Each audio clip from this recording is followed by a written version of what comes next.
ஆய்வு வணக்கம். ரங்கராஜ் டைரக்ஷன்ல 2025 வெளியான ஸ்ரீகாந்த் பூஜிதா நடிச்ச கொஞ்சம் காதல் கொஞ்சம் மோதல் இந்த படத்தோட ஸ்டோரி பத்தி பார்ப்போம். இந்த படத்தோட ஸ்டோரி பார்க்கறதுக்கு முன்னாடி நம்ம சேனலை சப்ஸ்கிரைப் பண்ணி வச்சுக்கோங்க. அப்பதான் நான் போடுற வீடியோ உங்களுக்கு கிடைக்கும்.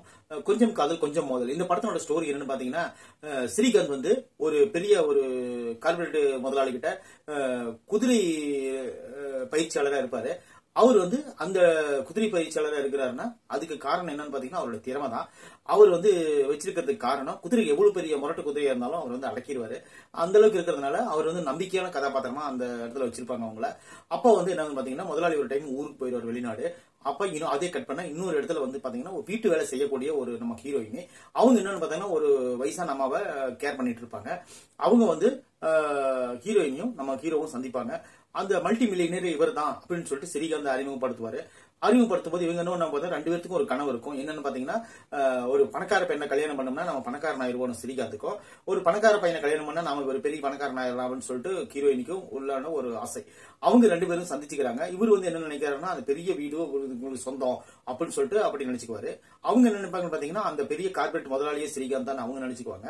அவங்க ரெண்டு பேரும் லவ் பண்ணிட்டு இருப்பாங்க. பண்ணும்போது இவங்க ரெண்டு பேரும் பொய் தான் சொல்றாங்க, பொய்யா காதல் தான் பண்றாங்கன்னு சொல்லிட்டு இரண்டு குடும்பங்களுக்கும் தெரிஞ்சாலும் அவங்களும் உண்மையிலே இவங்க ரெண்டு பேருக்கு சப்போர்ட் பண்ணுவாங்க. எப்படியாவது ரெண்டு பேருக்கு கல்யாணம் பண்ணி வச்சிட்டோம்னா பணக்கார ஏமாத்தி கல்யாணம் பண்ணி வச்சிடலாம்னு சொல்லிட்டு ரெண்டு குடும்பமும் யோசனை பண்ணோம்.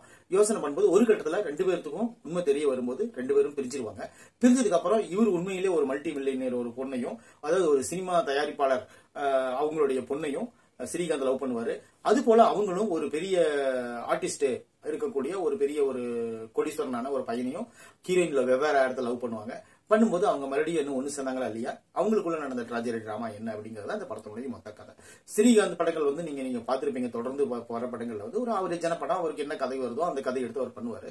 இந்த படமும் அது போலதான். இந்த படம் என்ன பாத்தீங்கன்னா, இந்த படத்துல நிறைய சப்போர்ட்டிங் கேரக்டர் நிறைய பேர் நடிச்சிருப்பாங்க.